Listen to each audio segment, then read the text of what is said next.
Hello YouTube, this is Derek Culver, also known as AstroCulve, also known as Blazing_Heavens, also known as your favorite astrophotographer's favorite astrophotographer.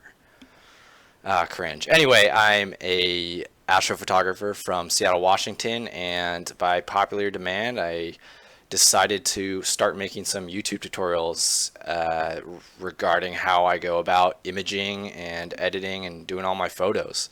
So this kind of started with I would get a lot of DMs from people asking me how I do my shots, and I love answering DMs. I love talking astrophotography, but it gets kind of overwhelming lately. I can't get to all my messages, and I can't go into intense detail with some people. I just don't have time. So I thought it would be better to just start making some videos. And ideally, what I want this to do, and I want these videos to accomplish, is I want to teach people astrophotography. And it originally started, I want to teach people, I'm mostly known as a landscape astrophotographer, but I dabble in deep space and like digital art recently. But I primarily a landscape astrophotographer, as you can see by my photos here.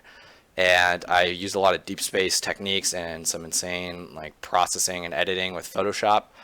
And you can find me all across the spectrum. And so I want to make landscape astrophotography videos, and I'm just starting. But my production value, my production quality is just garbage right now. As you can see, you shouldn't even be able to see this, all this kind of software. And so I want to start making some preliminary videos just so I can practice, but I can also get some good content out to all you guys. And my deal with this is before I make any landscape astrophotography videos where I'll go into like image acquisition and some of like the proprietary and secret techniques and editing and all that I use in my workflow, I wanted to touch and go through some of my Dreamscape workflows. And if you don't know what a Dreamscape is, I guess to me it's where you take a deep space item like this galaxy and you combine it with a terrestrial foreground and you put a sappy Instagram caption with it and a little human element here. So these have gotten really, really popular, and I'm just going to go through. Basically, I'm going to take like an original image. Let me show you.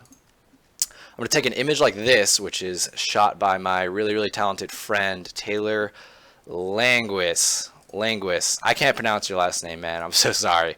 But regardless, Taylor has amazing shots, and he's been an inspiration of mine, and I've been an inspiration of his too, getting in astrophotography, which makes me super, super excited, man. He started putting out some like cool Dreamscape type stuff.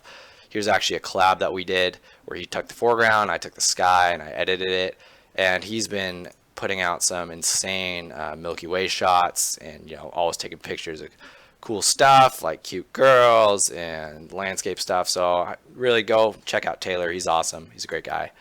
Back to me and my work.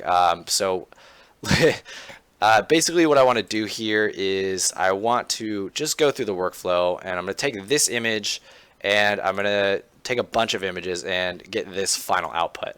And I'm so bad with my production quality and everything that I went through an entire workflow, entire video, and it was okay. I made it through. It was about an hour long, but I'd lost it because of the crappy software I was using. So I started doing a bunch of research and landed myself with some better software, hopefully.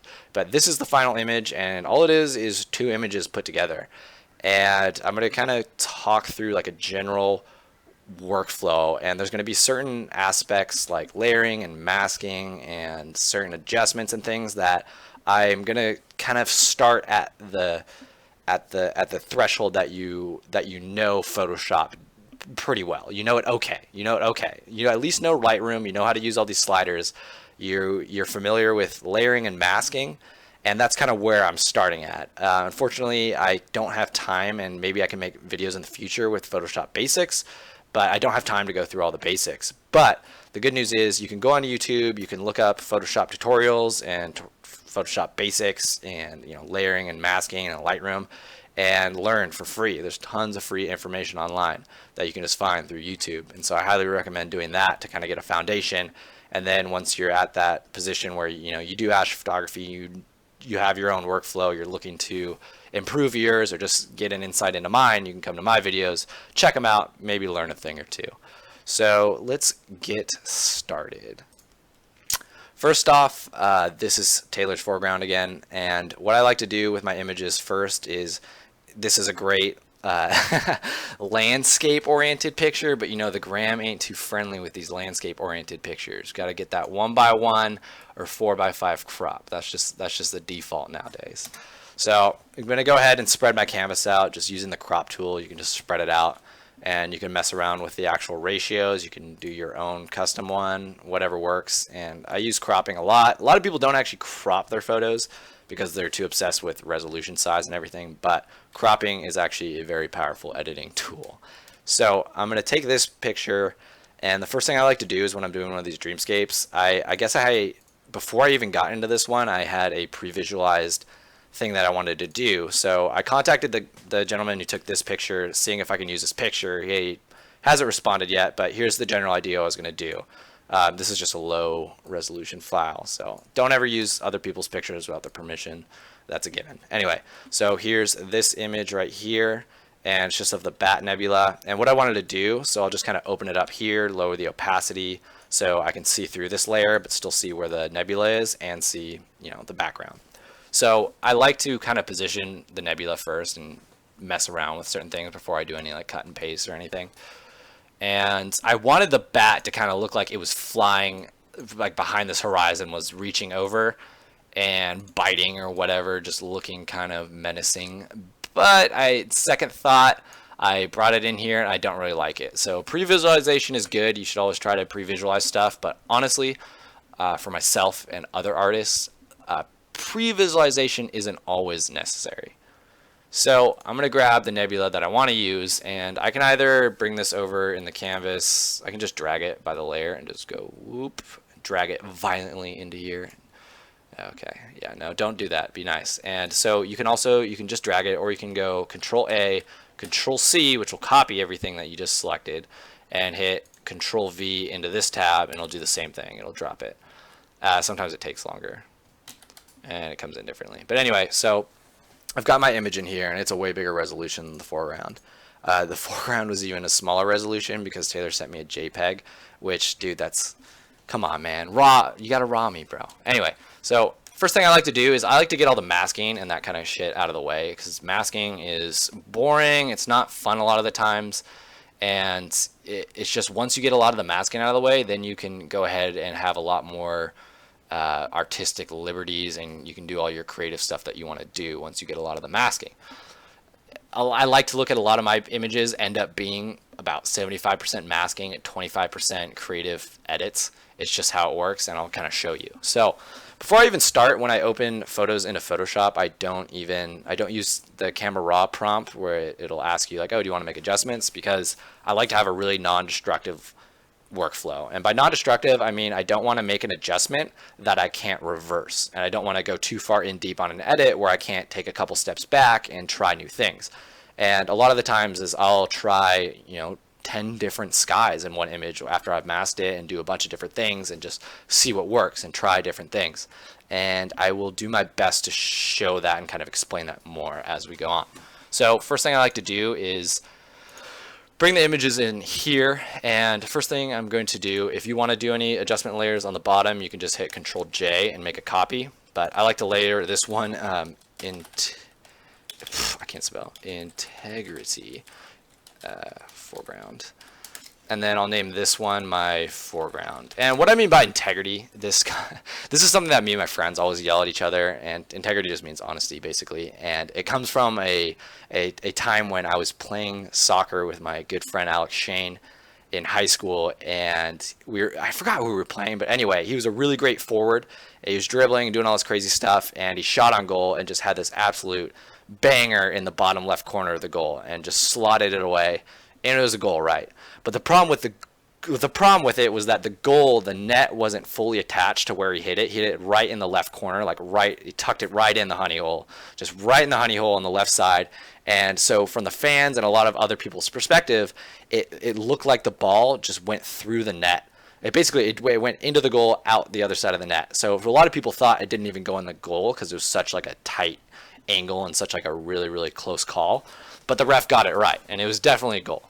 But nobody else believed so. So as he's going back after he scores, he's like, oh yeah, I scored and everything, and he's like starting to celebrate and run back to the teammates. As they do, he gets this big, beautiful cacophony of angry parents. And you know how sports fans, with their kids and everything, can get so dramatic and just crazy about things. And he's running back and he's getting yelled at by the fans, right? And there's just this big, beautiful cacophony of like, integrity, integrity, and all these people yelling this funny crap.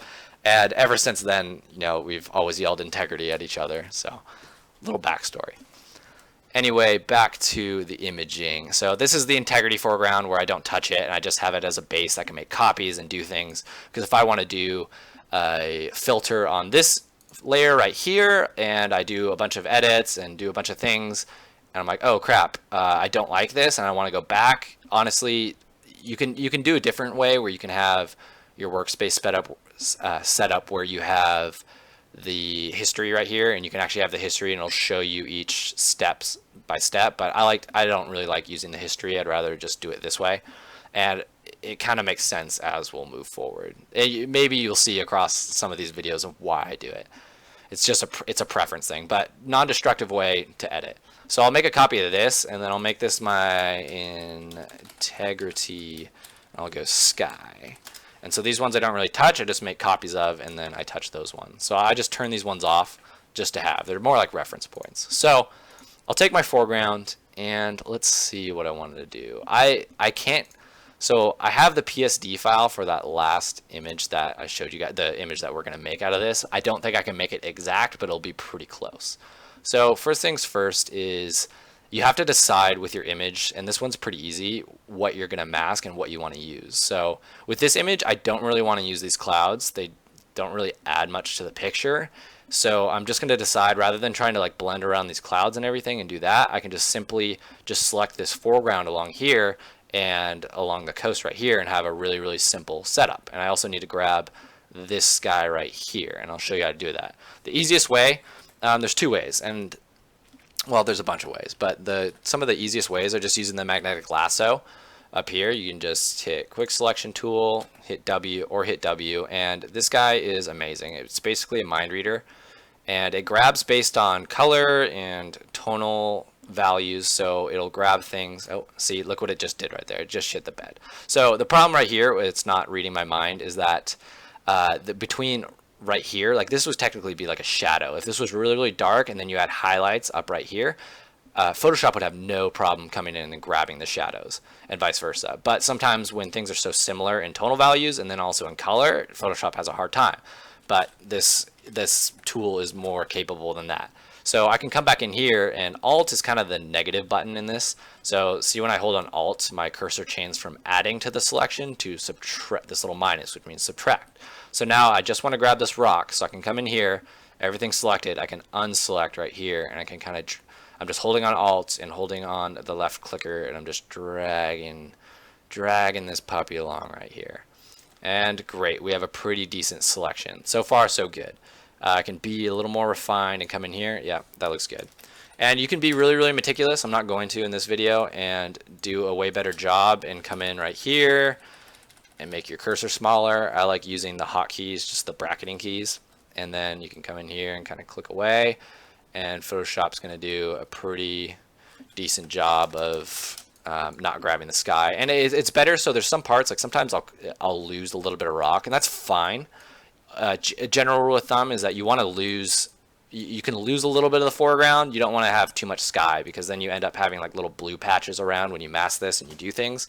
It's better to just kind of sacrifice a little bit for the sake of convenience. But you can be really, really meticulous, and once you actually make the mask, you can go in and paint it manually.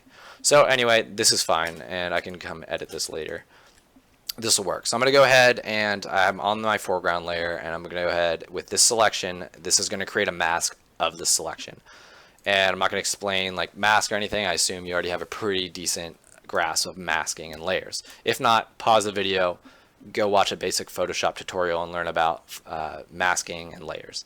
So here, now that I have my foreground layer, this right here, I want this to shine through too. I want this to be consistent with everything. So I'm going to go ahead right here, and in the actual, I can hit Control Z, Control Alt Z to go back. I can actually The problem is, if I want to do this in one try, if I try to go like this in here, it might be able to do it with this image, but sometimes you end up, it ends up like if you, the more you start selecting, Photoshop, I think like picks up what you're doing and will look at what you're gathering, and it'll like mess around with these selections as well. So I like to do it separately. So I'll just do this one first, and then sometimes I'll just come in right here, and I don't really know what to call this, but I'll just make a separate selection once I've already masked, and I'll just grab this little peekaboo hole right here. And I want to not grab my Brave Man, which this is a raw file. I don't think he edited this guy in. This is just a single shot, which I'm not afraid of the dark, but water in the dark, I don't know. This is pretty brave. So we'll grab this Brave guy out here. We don't want to lose him. Don't want to cut him in half. So I'm going to go ahead and use Alt and click away and try to gain back some of what I, ooh, no, that was bad. So that's fine. I'm not going to go too in depth on this. And you can come in and be way more precise about this. You can also use some of the other selection tools, and I'll go over some more selection tools in the future. But for now, we're just going to use the magnetic lasso. And so with this selected, this concept right here is, I already have my foreground here, so what am I doing with this selection? Basically what we can do right here is I can save, I'm just going to save this selection as save selection. I'm going to go peekaboo, and that's my peekaboo selection. I'm going to hit Control D to deselect it. And so the problem here is, like, I have my mask, and what you can do with mask is, white reveals, black conceals, and I want to conceal this blue so I can let like a nebula, this this blue sky in the keyhole, and reveal the whatever's going on in the background. So what I want to do, I can take a black brush, I can go 100% opacity, I can make it a little bit harder, and I can paint it out. I can paint it out manually. And oftentimes I will find myself like not wanting to do selections, and I'll go in pixel by pixel. I'm not even shitting you. I will go some places I will mask so hard I will like go pixel by pixel, even more in depth than this, and like paint out what I want. But sometimes we don't always have hours and hours to sit in front of our computer. So what we can do is, let me Control Z all this, is we can take our selection here, and if I bring my brush now, this selection, if I paint on here, so I've got the foreground selected, but if I try to paint away the foreground over here, it's not going to do anything. It's only going to allow you to affect what you have in the selection. So it's like a double selection. It's like a selection on a mask. So I can go ahead and paint like this, and it'll paint. Oh, geez. Yeah, so it's doing pretty well. So it'll paint away what I had selected in this roundabout. But sometimes Photoshop, especially with this magnetic lasso, does like this dumb kind of stuff right here, where I don't know why it's grabbing that, if that's just a glitch or whatever, but usually it shouldn't do that. So I'm going to go ahead and hit Control Z. So I'm just going to be more careful with my selection. I'm just going to kind of, nope, I got a white one on, I need to go black. So I'm just going to go like this, and I'm just going to go around the edges.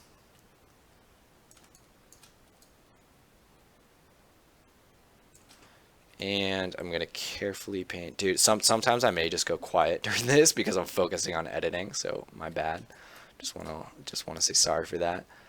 It's hard to edit and talk at the same time, and I don't have the video processing skills yet to actually overlay audio with video, but I'll get there. They'll get better. So just going around and painting all this fun stuff out.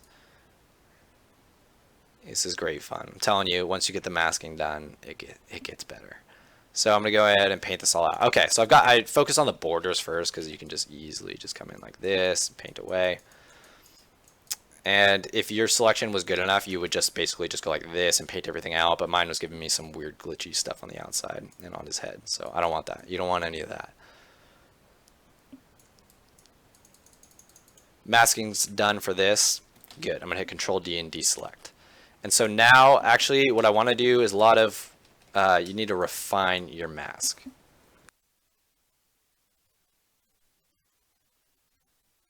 I think so it kind of, I don't know, with Photoshop, with these new updates, it keeps like, it'll grab a couple like clusters of pixels beyond the dang, it'll grab clusters of pixels. It does the weirdest stuff on these borders. I don't know why it's doing that. Maybe it's just a glitch or the way I'm seeing it, but anyway, we're going to continue on. Don't mind that. It's really, really small. Sometimes I freak out over the really, really meticulous stuff. So what I just did there is I double click the mask, and what you can do is a mask refinement. So I double click the mask, and Photoshop prompts you with this little piece. And my general rule of thumb, I start at like a 2 pixel radius. It depends on the mask. And I'll smooth it out about like 15 to 20. I'll shift the edge, and what this does, a shift edge, recedes the edge. So the mask selection is right here. I can bump this up into like 100, and it'll start grabbing onto the sky, or I can lower it, go negative, and it'll grab into the foreground, which most of the time you'll have a little bit of blue fringing on a lot of your selections because Photoshop isn't perfect. It'll just be a couple pixels. So you just use this really, really quick a method to refine the mask. And I'll usually feather about half a pixel, add a little contrast. I don't even know what that does. You just have to mess around with it yourself and see what you like. And it does most of the stuff in real time. It'll actually show you what's going on. And you can change what's going on behind. So yeah, you can have pink in behind, you can have blue, whatever. You can do, I think show original. I don't know. You just mess around with this kind of stuff and you'll figure it out. It's kind of a preference thing. You can also have it so just the background is back behind there, just the transparency, but whatever works. So that's a lot smoother. See how it smooths everything out. Yeah, so here it goes from that. It's kind of janky and ugly, and it goes to that and just smooths it out. But sometimes a nice refinement here won't work over here. So you have to do a bunch of different layers. You have to duplicate this layer and then do different selections and yada, yada, yada. And that's a lot. So I don't like it. I don't like this over here. We'll fix it in a minute. So now what I can do here is, like, let's say this is a pretty basic foreground, but let's say you have like a really complex foreground. You do all the masking of what you want. Now you can just plug this guy in. So again, layering the sky, I want below my foreground, and I want the sky to reveal underneath. So good. We have this is it. GG, we're done. Instagram banger, we're done. No, just kidding. So we have our cut and paste right here. Now we have to make it look good. So you can just take your sky, and like, let's say you have a different nebula or whatever. You can just kind of stack them in Photoshop and just click them on and off and like see what looks good. I'm going to hit Control T on the sky to do transforming. I'm going to transform it, and this is a way higher resolution. And I think what I had it here, I was messing around with it.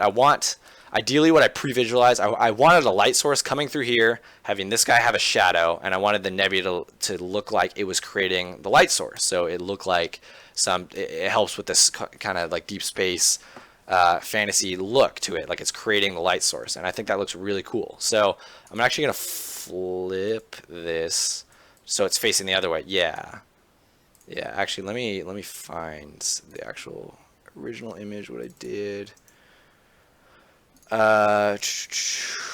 Tutorials, here we go. So yeah, it was coming out to the left. So yeah, I had to move it out to the left. I'm gonna move this down a little bit, maybe make it a little bit smaller. Use this as a point of reference. A little bigger.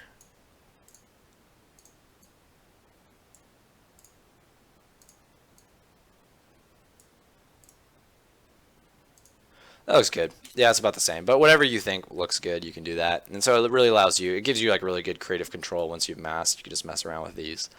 It helps a lot to pre-visualize what you want. So I've got my sky in. And now what I want to do, let's look. So this is a little bit janky over here. Actually, you'd think, so this right here, this is as smooth as a baby's butt of a selection. This is easy. Like tree selections, oh my gosh. Let me find where I've selected trees in one of my Dreamscapes. Oh my gosh, there's a way around it, and I'll talk about it in future videos. I have I could take a whole video of just editing trees, just masking trees and making that work with the selections. Where are you at? Yeah, this was a bitch, and it ended up not coming out great. It looks fine, whatever. So we'll save that for another video. So this is easy selection. So actually, sometimes horizons with shots that are out at sea or on water, when you're trying to composite, you'd think just a straight line would be easiest, but even if you just keep it straight or whatever, it can look really bad. So I like to feather it out a little bit, and this one I think will work pretty well. where I'll go back into the foreground selection here and I'll just go to a white brush. I'll lower the hardness here. So if I go 100% brush right here, and I'll go to my opacity as 100%, I'm at a hard brush right now, and I paint it back in, you're going to get hard lines. Versus if I go hardness down here with a soft brush, is what I like to call, it'll feather out. So my selection was 100 in the middle, and it feathers out towards 0 at the edges of the selection, like that. So that's the difference. And so what I'll do is I'll go like 15% opacity with this soft brush right here, and I'm going to paint kind of... oops. So make sure you never paint on the layer unless for specific purposes. But in this one, we're not going to want to paint on the layer yet. Maybe. We'll see. So I don't know. This video could be full of surprises. We don't know yet. So foreground, white brush. I'm going to paint it back in, and it'll kind of look... I'm going to go 20. I'm going to go against the horizon here. I'm going to go to 40, and I'm just going to paint it in like this. So I want it to look quite hazy. And so now I'm going to go back to like 15% opacity brush. And I'm going to kind of make my brush a little bit bigger and paint it back in. So it's kind of a haze right there. It looks way more natural when you have the haze. And I can actually undo the haze a little bit strong over here. Oh wow, that's way too strong. Undo it. I'm going to redo that. Yeah, the haze, that looks better. I can deal with that. I can get down with that. So basically we have our foreground here, and what you could do is sometimes I like blending in clouds. And so if I click on the actual mask on my foreground layer, hit shift, it'll remove whatever the mask is doing and just show the full one. So this is a good way to reference back, or if you didn't want to do that, you can just bring in your original one and make a selection. So I don't really know what I mean by that. So, okay, no, I do. So I'm going to hit shift and get this away. And if I wanted to blend these clouds back in rather than doing it manually, which is hard, you can use color range, which had we used color range in the beginning, we might have gotten a really great selection with this. Color range does like tonal values again and colors and everything. And it works amazing. So here it's creating the mask. Basically just take this dropper, drop it somewhere, and it'll grab everything that's like that. And you want a difference between what you're selecting and what you're not selecting. But you can use these plus and minus droppers to add on to the selection. So when I click over here, oops. I don't know. So when I click over there with the pluser, with the blah, blah, the little plusy guy, it's going to add on to the selection. And I can click and drag it around and add on to the selection. And then subtract from it by hitting the sky. And let's say I do too much subtraction down here, I could come back in with the plus, and you go back and forth until you get a pretty decent mask.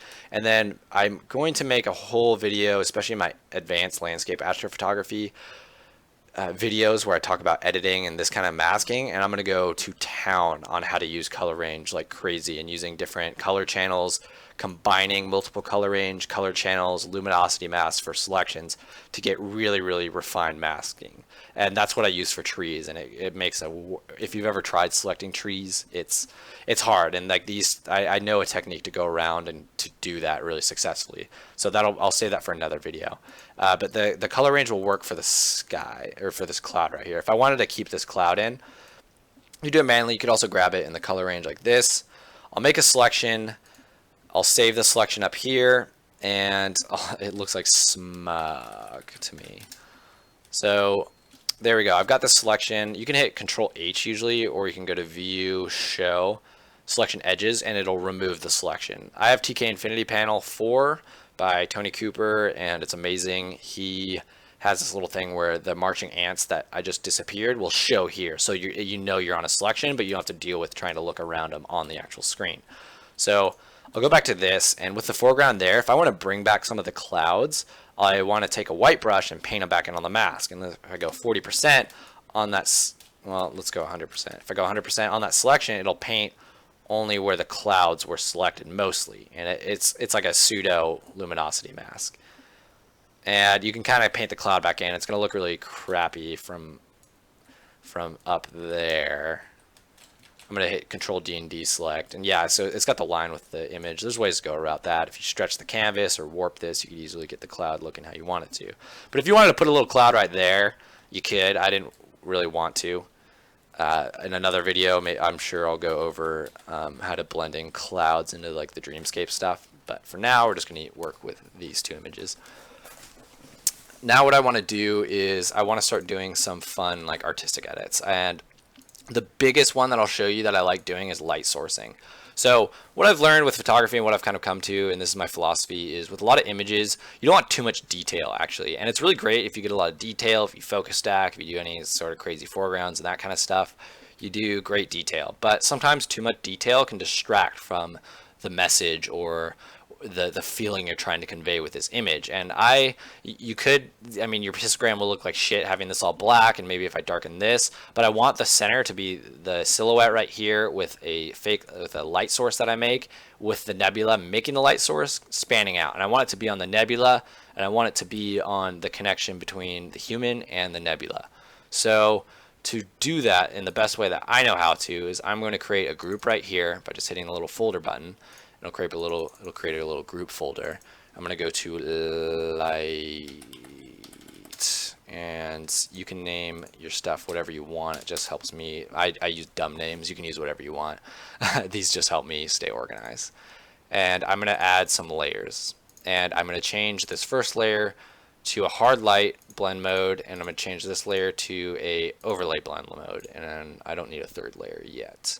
So what I'm going to do here is this is going to be light source, and this is going to be, I don't know, edit light, whatever. So, and I'll show you. So with this light source right here, to create this light source, I'm going to go to my color swatches. I don't know, they call it swaths. I don't know, I don't even know what they call this, but if I'm selected on my sky and I wanted to make a light source that looks like my sky, it kind of works sometimes. You can select it and like click on the ground. You can click on whatever and it'll grab what it thinks the color is, probably really exact, but sometimes you don't want the exact color.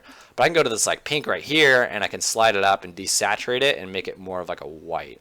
You really want your light source a lot of the times to be white, and it's kind of a preference thing for me. So I'm gonna go to hard light. I'm gonna make sure I have a soft brush. I'm gonna go to 5%. I'm gonna hit 0.5. And so so what I'm going to do here is I'm going to create this artificial light. I'm going to click, and as I click, I'm bracketing to make my light source better. And I just changed it to 10% opacity, and I'm making my light source larger. And it's almost too white for me. I'm going to make it dead white now. So you want to keep the center of the light source coming through here, make it bigger, and then boom. That's a pretty decent light source, and we can adjust it in a minute here. It looks really bad right now. So we're going to use some masking, and this is really important where you get down. Maybe you don't fully get an explanation of how this works here, but if you have a decent grasp of masking and layering, you'll understand what I'm saying here. It's really important to have a good grasp of masking and layers and how they all interact with each other. Because right here with this light is I want this light to bleed through, and I want it to shoot through this little peekaboo hole, and I want it to shoot out through here, but I don't want it to I don't want it to look really shitty like it's above here. I don't want to have to manually paint it. So I can just grab this light source and bring it underneath the foreground. But that way it's only affecting behind what's masked, so it's not going to affect anything in the foreground. It's only affecting the sky, and I don't want that. So what I'm going to do here is I'm going to do this light, and I'm going to grab the foreground here, and I'm going to attach it to my light folder. So now okay, actually I'm going to flip it now. So it grabbed the foreground. I want the opposite of the foreground mask there. So I'm going to go ahead and add it there, but then I'm going to hold Control and hit I, and it's going to flip it. So it's the reverse. It's whatever was white in here and black here. Whatever is white in this foreground mask is going to be black in this light mask. Whatever is white in the foreground mask is going to be black here. So it does the opposite. But now what I can do is I can go in and I can take this mask and I can use a white brush, and let's go like 20%, and I'm still soft brush, and then I'll go like 15%, and I can go like this. I can click. No. Wait, no, I need white. So I need a white one. So I'm going to take a white brush. I'm going to paint it into the foreground where I want it. And so now when I paint it in, it's going to start painting in, and it's going to look way more natural if I'm careful. So I want it to be more bright, like a natural light source would be more bright around the peekaboo hole, and then I want it like fanning out. So I can just click and paint, click and paint. I can click and paint it in. So I can also hit shift and then click and see where all the light source I already painted in, and it kind of gives me a point of reference when I'm painting on the mask. So I can paint it in. I can just go like this and paint it kind of all in. And so the problem is with this is my silhouette is garbage. My silhouette looks bad. So go ahead and turn this one invisible. And what I want to do is I want to grab a separate silhouette. So you could always come in here and make this look all better if you wanted, and I would definitely recommend spending time on your masking. Anyway, I just want to grab this silhouette. So I want to grab this silhouette, and how do I do that? I'm going to go to my original foreground. I'm going to go W. I'm just going to use the magnetic lasso tool again. So I'm going to grab this guy, and I'm just going to let the magnetic lasso tool kind of do its thing. And I'm going to come in here, make precise selection. I'm going to fight Photoshop to the death to get a good mask selection. And it's hard with these tones. Sometimes I'll just composite, completely like bring in a different silhouette. If it isn't working, like I'll just put it over this guy and overlay it, but we can just work with this. See, that worked pretty well. So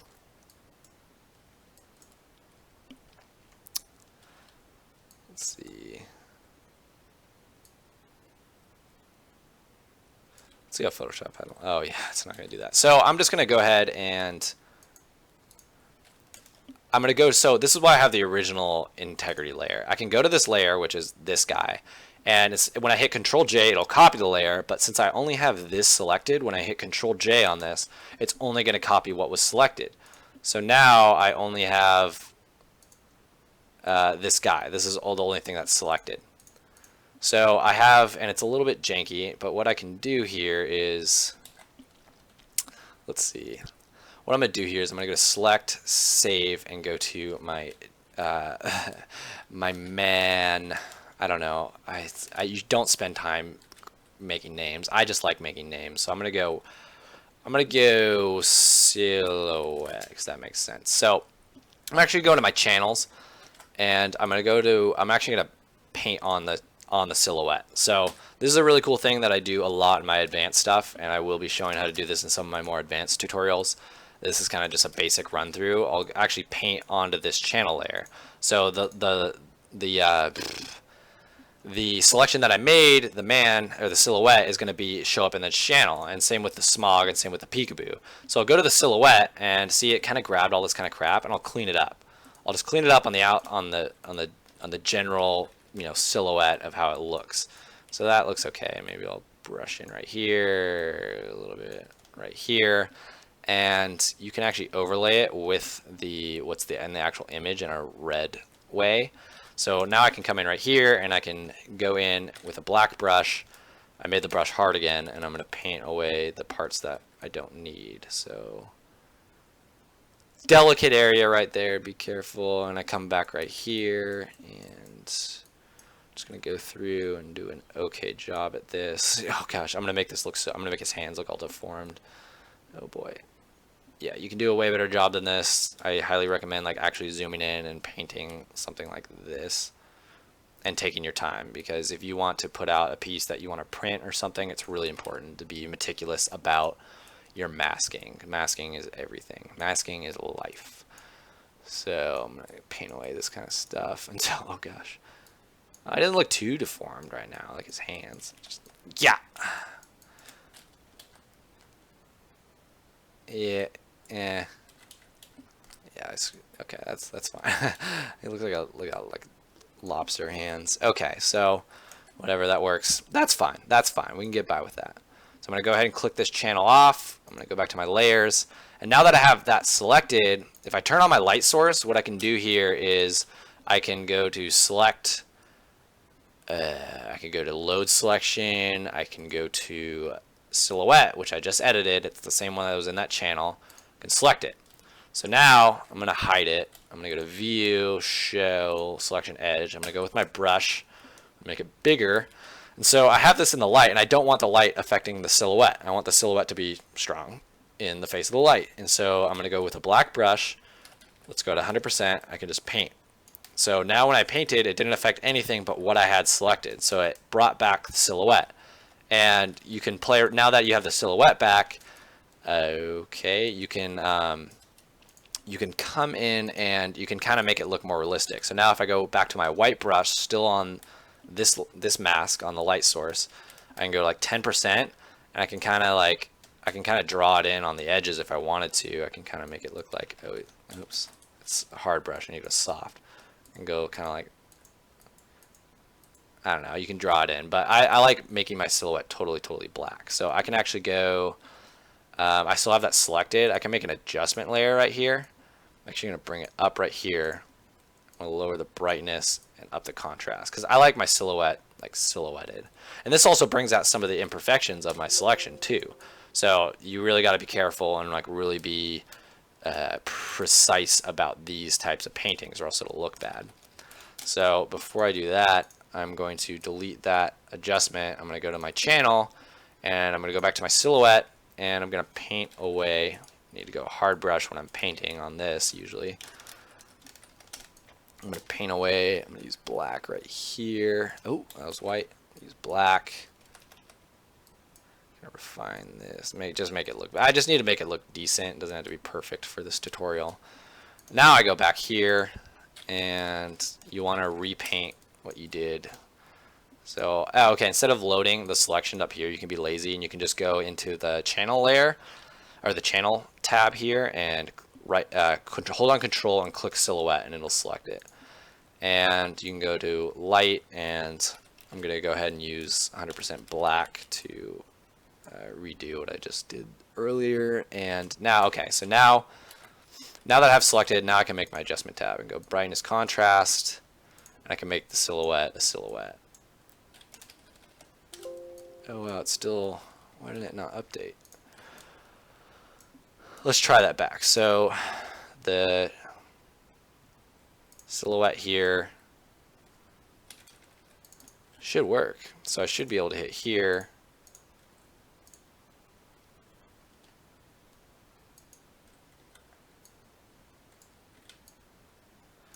Oh, I need to go back in and manually do it. So I'm going to go ahead and get rid of it.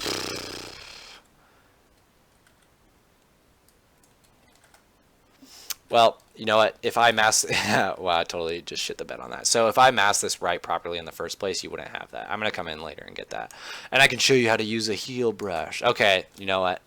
I meant for that to happen. So here we go. I'm going to go ahead and grab the silhouette selection, come back to the layer, make a brightness contrast, and you slide it up above the folder. I'm going to just drop it, make it all black. So that's kind of where my silhouette is at. And so what I want to do here is I want to create this, and I want to create a separate layer. Actually, how did I do that the first time? So what I wanted this to do, I want this to like maintain the silhouette, and I want to also make a shadow. So what I can do here is I can grab this, I can hit Control J, and I can make, I'm actually going to make a layer here. I'm going to merge it with that. So now I actually have like a layer with that silhouette. No, it's empty. Okay, oh, no, what I need to do here. So I take this layer. So I have a layer right here. I'm actually going to draw on the silhouette. I'm going to go with a black brush, totally black. I'm going to go 100%. And with this selected, I'm going to draw on this layer. And it's just a normal layer. I draw on the black. So I hit Control D. When I take this layer, I can flip it upside down, and it's a silhouette, or it's a shadow. So I'm just going to leave it like that. So now what I'm going to do, I'm going to make a shadow. So this is my shadow layer. And I'm going to copy it too, because I like doing some effects to the shadow. And this is going to be shadow blur. So to make like a nice shadow, it looks, I mean, it's fine like hard like that, where it's hard lines and everything. First, you got to make sure it lines up. So I'm going to hold on Shift and grab both these and transform both of those layers. And I'm going to move it around. Here we go. I'm going to hit Enter. I'm going to hit Control T again. I'm going to grab it and kind of warp it out, because you want it to look realistic with the light source, and make it more narrow where it starts. And I can hit V too, and it gets to the move tool, and then I use my arrows and I can really make it precise. Control T, I'm gonna bring it, I don't know.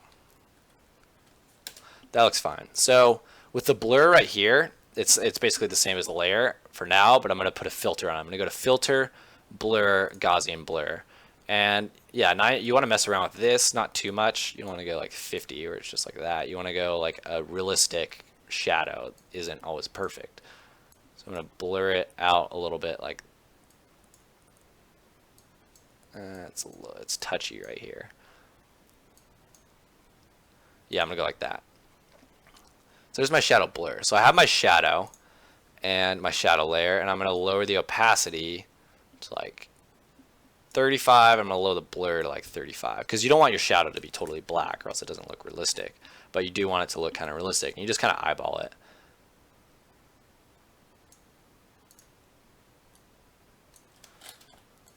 So it's not totally matching, so I'm going to select them again. Hit V, I'm going to move them both up so they're touching the feet. And so actually what I need to do is I want the shadow layer. I'm going to turn this to 100. I'm going to throw a mask on it. And I'm actually going to invert the mask. So I want it to be darker at the feet, and I want it to fan out. So with this original shadow layer, I'm going to paint it in now with using a white brush. I'm going to go 15%, and I want it to be at the feet. Okay, I need to go soft brush.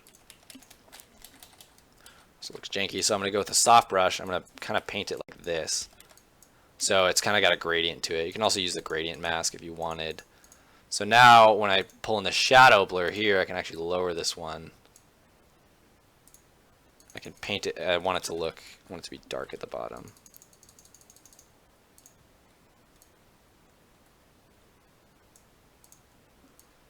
Let's go like right here.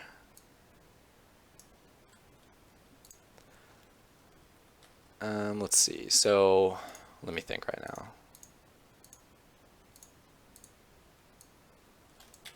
Let me scoot back and see. Okay, that's way too bold. That's way too bold.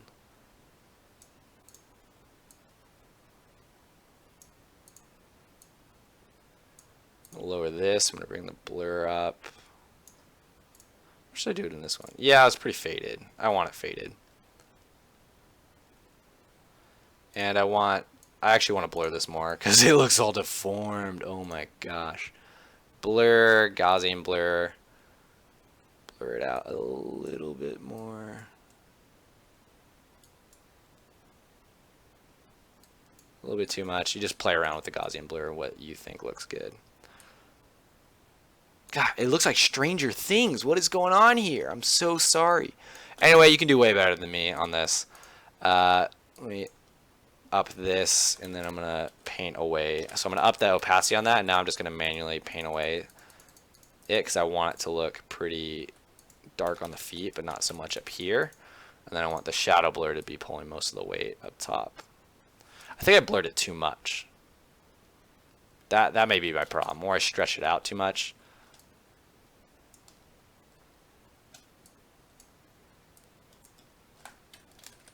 Yeah, so let me fix this real quick.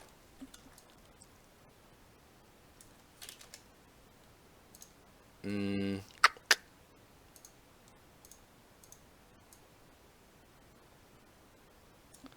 gonna make another one of these, and then I'm gonna hit it with a blur and re-blur this. So blur, Gaussian blur.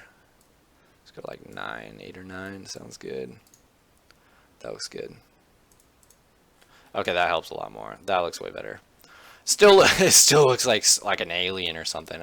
Well, I guess it fits the theme of the picture. So now what I'm going to do is I'm going to go back to my light source. And so I had this little edit light, and I like overlay because I want to make a little bit of the color here pinkish, like just like the nebula.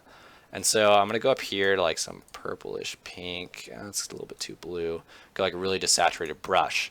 And with the overlay, I'm going to go to like 15%, maybe 10%. You have to be really touchy on this with a soft brush. Kind of just click around here. It'll make it more pink. Yeah.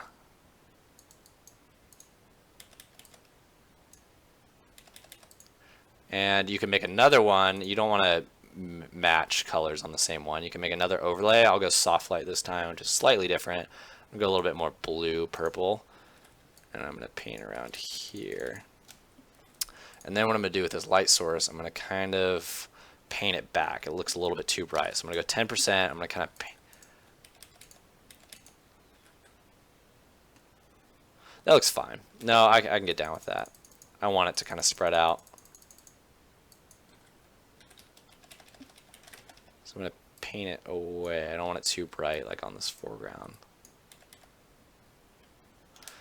There we go. That's I can live with that. What did I do on this one?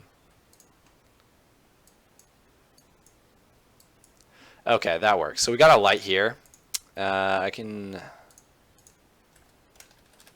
see if this brightness thing actually helps now. I actually don't want this anymore. Or I just want it slightly. I just want it. Let's go. Yeah, let's go slight. Okay, so anyway, here's what we got. And I'm going to take away the light source a little bit in this hole because it looks like blown out highlights. And I can go select, load selection, and again, this is just another example of how having all your selections done first really helps. I can go peekaboo hole, I can select that. So now I'm selected on the peekaboo hole, and I can draw back the light a little bit. So I'm just like clicking a bunch, and it'll make it look less blown out, because you want this all to be bright, but you don't want the actual, like, sometimes you don't want the actual peekaboo hole looking blown out. Maybe you do. It's kind of just a aesthetic preference. So now we're going to get to the sky. We're going to get to the fun stuff. And so this all right here, I could just grab this, hold up a shift and hit control. I can hit control E and just merge it all together. So now I have one layer. That's all done. And that's I mean, you can keep all these. It depends. If you're fine with this, you still have this mask selection, so you can come back and you have the original integrity. So it's fine if you just merge all that. And so now I'm going to go with the sky. So what I want to do here is I want to make the sky right here look bright, and I want to make this look all dark. And the way I've had like the most success I've seen with some of my pictures, and the ones that I like the most, is where you create depth to an image. People like Dan Greenwood and Mark Adamus and some of my favorite landscape photographers create a lot of depth using colors, focus. By colors, I mean vibrance and saturation, focus of where things are in focus, and also tonal values. Like if it's light here, it'll draw your eyes, and if it's dark here, you'll ignore it. So I want to pull the person into like this, and this is what I'm trying to create, and the feeling that I'm trying to create right here. And I also want to create depth through light. So I like vignetting. And I also like focus blurs. I like blurring stuff. So these are kind of the artistic stuff that I do that maybe you can incorporate into your workflow as well. So right here with the sky, I'm going to go ahead and do a couple light edits first. So I keep my integrity layer here, and this one is the same as the integrity layer. I'm just going to copy it, make another one. So I'm going to go with my sky. I'm going to go to filter, camera raw. And it's basically, camera raw is basically just a Lightroom filter on a layer. It's basically just Lightroom on a layer. So I'm going to go to camera raw, and I'm just going to look at this like area right here, and I'm going to make edits just for this general area right here with disregard to the rest of the image.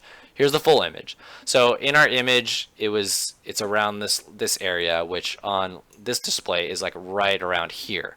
So I want to make it look like it's the light source. So I'm gonna bump the whites. I'm actually gonna up the highlights, up the exposure a little bit, up the contrast quite a bit.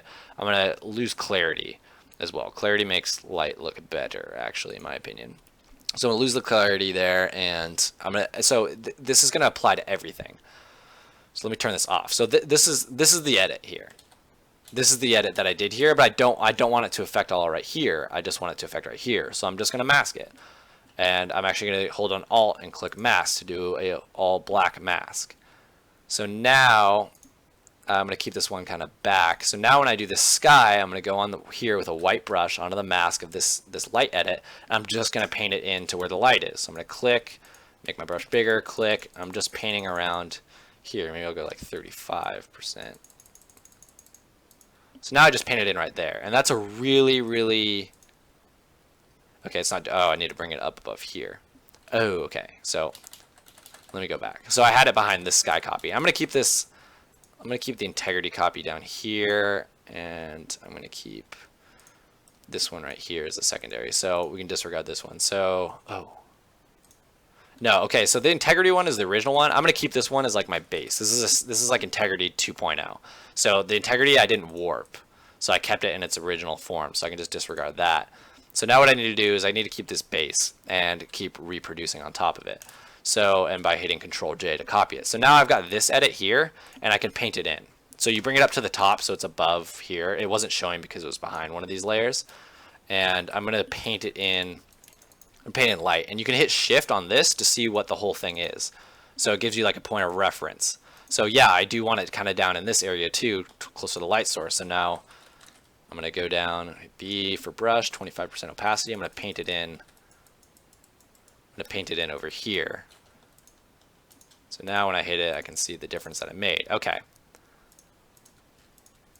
So it's pretty slight. I'm actually going to make it even brighter. I'm going to go to Filter, Camera Raw. I'm going to do it on the same layer, and let's go lower on the highlights, higher on the whites, lower on overall exposure. We'll let it do its thing. Okay, I'm not liking this. I'm going to scrap that. I'm going to go to my base here. I'm going to make a base copy, and this is going to be light work. And this is what I'm going to do. I'm going to totally adjust the light. I want this whole image to be darker. So I'm going to do a universal adjustment on here using this filter. And I'm going to drop the overall exposure. I'm going to lower the highlights, and I'm going to up the whites. And this is kind of just a preference thing. And then I'm going to drop the blacks a little bit. Bring the whites up. Bring the highlights down a little bit more. And you can see what you just did here. You can go boom, boom.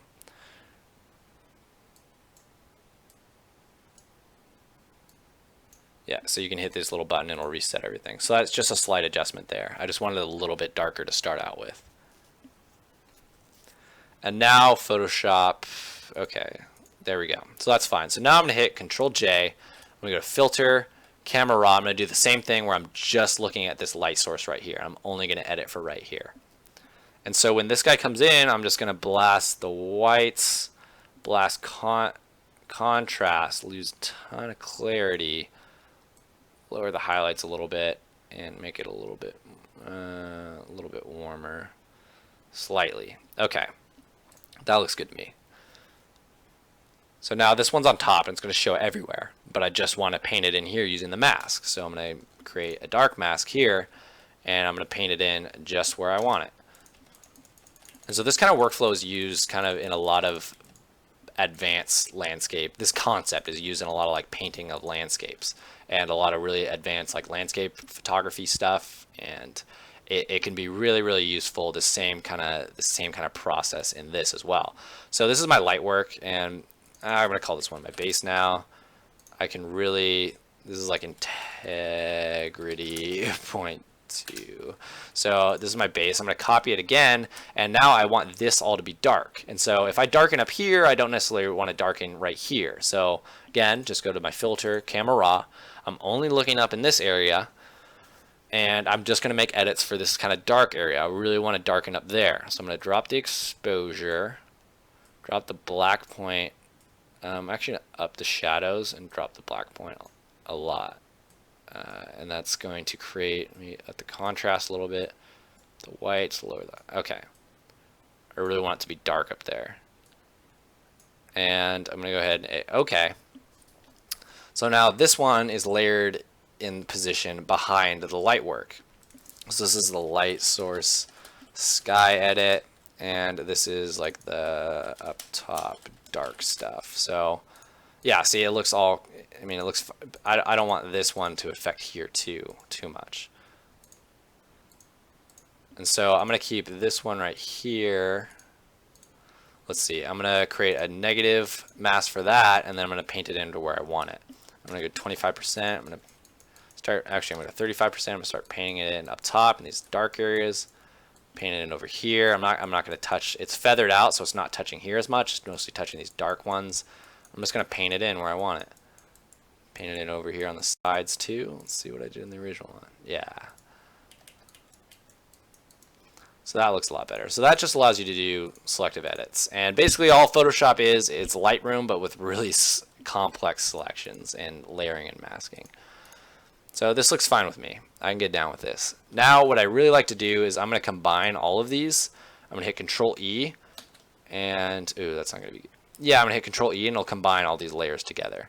And I have a pretty complete enough layer right here. If I wanted to create, so let's go, I want like another base where I can, like in the layer panel where I can have a non-destructive layer, I can hit Control Alt Shift E at the same time, and it'll create a whole new layer with everything that you've done. Everything that's already selected and visible here, it'll create in one layer. So now when I go to this layer, this is going to be, I'm going to start here. I'm going to do this as my blur layer. So another way to create depth in your image is to do focus. So I can do what's opposite of focus is blur. So I can do a tilt shift. And I have no idea how tilt shift lenses work, how they work, but basically a lot of the tilt shift you stuff see, it's like blurred. It blurs some of the image and keeps some of it in focus, and it creates like these really cool sort of depth size phenomena that your eyes see, and it looks really cool. So you can just mess around with all this kind of stuff. This is the blur. Mess around with distortion is how much it like makes realistic distortion with the lens look, I think. And then the blur, this is just the blur, how many pixels it is basically how strong it is. Sometimes you just want to mess around with it. Like I know there's this one account that does just deep space images, and it'll like keep all this in focus and then heavily blur right here. Not that much. Heavily blur right there, so it looks like this is tiny. It'll make things look tiny. But in this case, like we want it pretty heavy blur, but we want to adjust these. We want to bring this down here, this right here, and we want to slide. We want it to kind of feather out nicely. So I'm going to go ahead and enter, and this is my blur layer, and it's going to do the blur. Gotta grab some water. This is fun. I'm having a great time. I don't know about if you've managed to get this far into the YouTube tutorial. I congratulate you. Very good. I appreciate you sticking with me here with my production quality. Hopefully all this will help, and kind of what I'm going to show you right here will help too. So I'm going to go ahead and throw a layer on this, and I don't want to blur the foreground. I'm just going to go with a black brush, go 100% opacity, and I'm going to paint it away down here because I don't want any of that blur here. Maybe if you wanted to, you could kind of vignette it, the blur here, and vignette it and go like 20%. Yeah, actually I'm going to do that. I'm going to blur it a little bit right there, but mostly you're looking for the blur to be up here. And you can actually come in here and make like a manual edit and kind of just like, okay, I still want some of the, like 20%. Oh, I'm going to I need a black brush on here. I'm going to paint away some of the blur. And that kind of looks janky with these, oh my gosh, that looks so janky. Kind of looks janky with some of the lights up there, with some of the stars actually.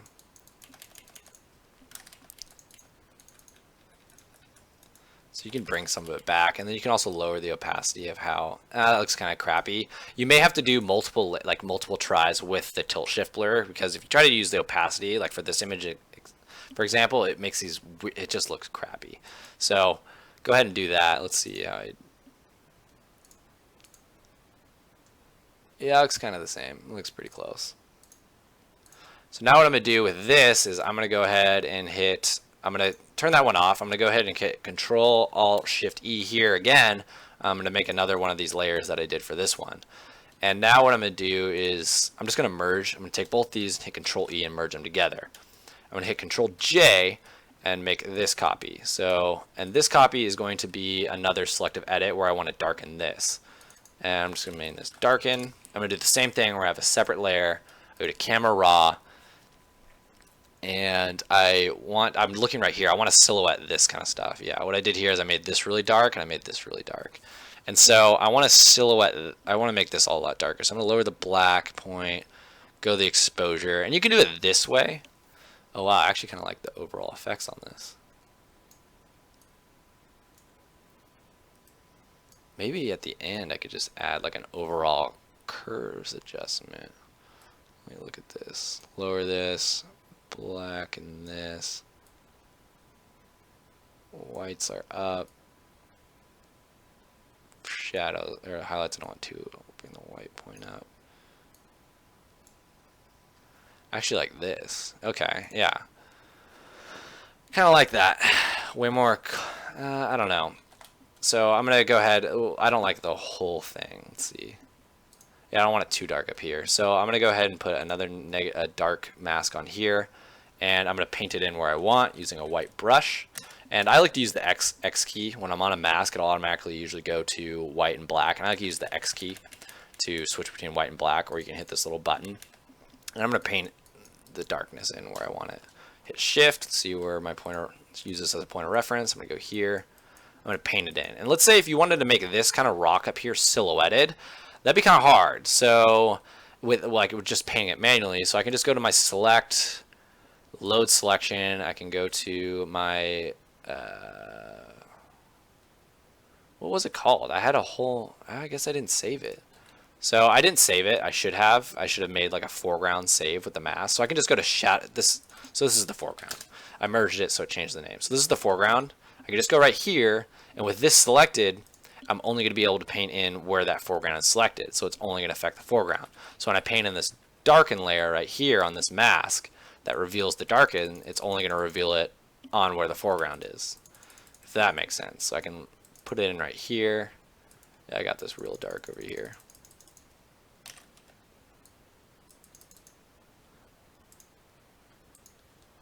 There we go. That looks better. So that's that adjustment right there.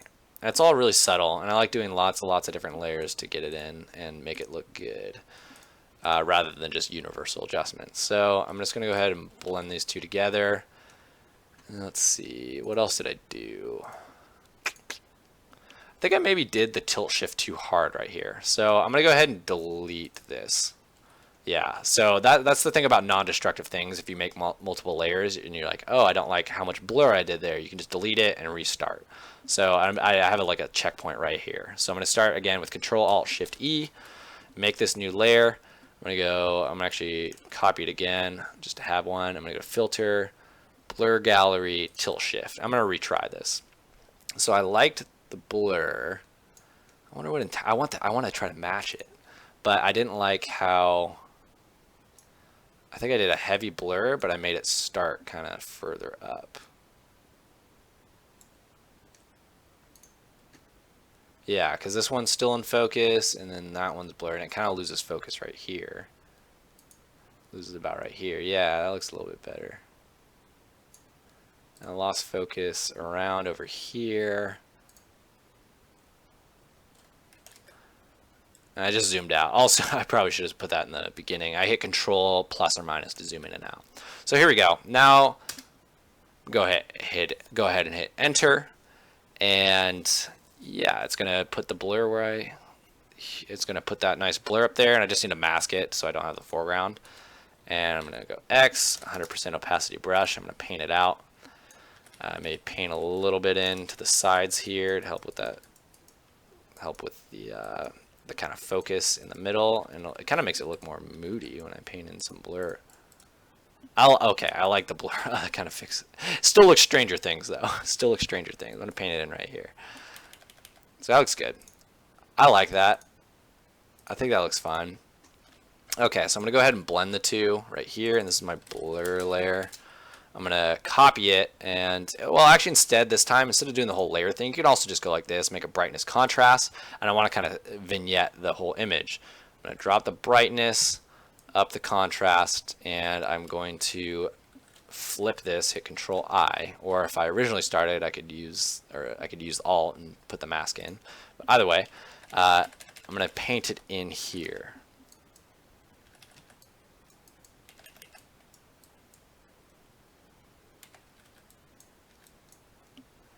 Let's see, how did I have it? Oh, the blur got caught over here. I'm actually gonna, so I'm gonna go back a little bit. I want the blur kind of on the horizon. Yeah, so I'm actually gonna paint it in over here. I'm gonna go 20%, paint it in and make it kind of blurry. Yeah, I like that. That looks better. So now I combine the two, recreate my brightness contrast for the vignetting, drop the brightness, up the contrast a bit, flip the layer, paint it in. Wow, yeah, this was really dark over here.